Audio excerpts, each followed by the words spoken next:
Hi friends, ఈ వీడియోలో మనం ఎక్స్ప్రెస్సో బిల్స్ యాప్లో వచ్చిన కొత్త ఏఈపీఎస్ అప్డేట్ గురించి పూర్తిగా తెలుసుకుందాం. పాత వెర్షన్లో ఉన్న ఏఈపీఎస్ సర్వీసెస్ ఎలా ఉండేవి, ఇప్పుడు కొత్త వెర్షన్లో ఏమి మారింది, అలాగే ఆధార్ పే ఎందుకు 2 ఆప్షన్స్గా వచ్చాయి అన్నది క్లియర్గా ఎక్స్ప్లెయిన్ చేస్తాను. ముందు ఎక్స్ప్రెస్సో బిల్స్ యాప్ పాత వెర్షన్లో ఏఈపీఎస్ సెక్షన్లో ఈ సర్వీసెస్ ఉండేవి. Yes Bank AEPS, Airtel AEPS, ICICI AEPS, NSDL AEPS, Yes Bank Aadhaar pay. అంటే ఒకే యాప్లో 4 డిఫరెంట్ ఏఈపీఎస్ బ్యాంక్స్ ఉండేవి. కస్టమర్కి ఏ బ్యాంక్ సర్వీస్ పనిచేస్తే అది యూజ్ చేసుకునే అవకాశం ఉండేది.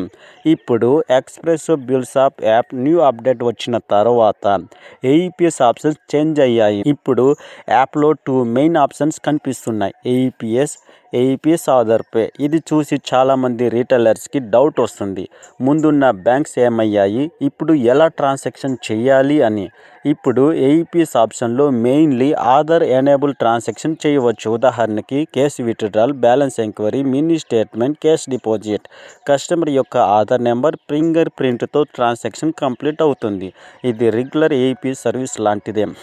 ఇప్పుడు ఏఈపీఎస్ ఆధార్ పే సెక్షన్లో 2 ఆప్షన్స్ కనిపిస్తున్నాయి: Aadhaar pay new, Yes Bank Aadhaar pay. ముందు యాప్లో ఎస్ బ్యాంక్ ఆధార్ పే మాత్రమే ఉండేది, కానీ ఇప్పుడు కంపెనీ కొత్తగా Aadhaar pay new service add చేసింది. అంటే ఇప్పుడు రీటైలర్స్కి 2 ఆధార్ పే ఆప్షన్స్ అవైలబుల్ ఉన్నాయి. కొన్ని టైమ్స్ సర్వర్ ప్రాబ్లం లేదా బ్యాంక్ ఇష్యూ వల్ల ట్రాన్సాక్షన్ ఫెయిల్ అవుతుంది. అలాంటి సిచ్యువేషన్లో రీటైలర్స్కి ఆల్టర్నేటివ్ సర్వీస్ ఉండాలి. అందుకే company Aadhaar pay new, Yes Bank Aadhaar pay 2 ఇచ్చింది. ఇది రీటైలర్స్కి బ్యాకప్ సర్వీస్ లాంటిది. రీటైలర్స్ యూజ్ చేయడానికి సింపుల్ లాజిక్: ఏఈపీఎస్ ట్రాన్సాక్షన్ కోసం ఏఈపీఎస్ ఆప్షన్ యూజ్ చేయండి, ఆధార్ పే ట్రాన్సాక్షన్ కోసం AEPS Aadhaar pay section use చేయండి.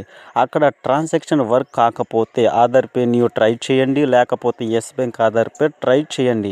ఇలా చేయడం వల్ల ట్రాన్సాక్షన్ సక్సెస్ ఛాన్సెస్ ఎక్కువగా ఉంటాయి. ఇదే espresso bills app AEPS new update పూర్తి వివరాలు. ఈ వీడియో మీకు యూజ్ఫుల్ అనిపిస్తే లైక్ చేయండి, షేర్ చేయండి, మా ఛానల్ను సబ్స్క్రైబ్ చేయండి. ఇంకా AEPS Aadhaar pay recharge bill payment video కోసం మా ఛానల్ ఫాలో అవ్వండి. Thanks for watching.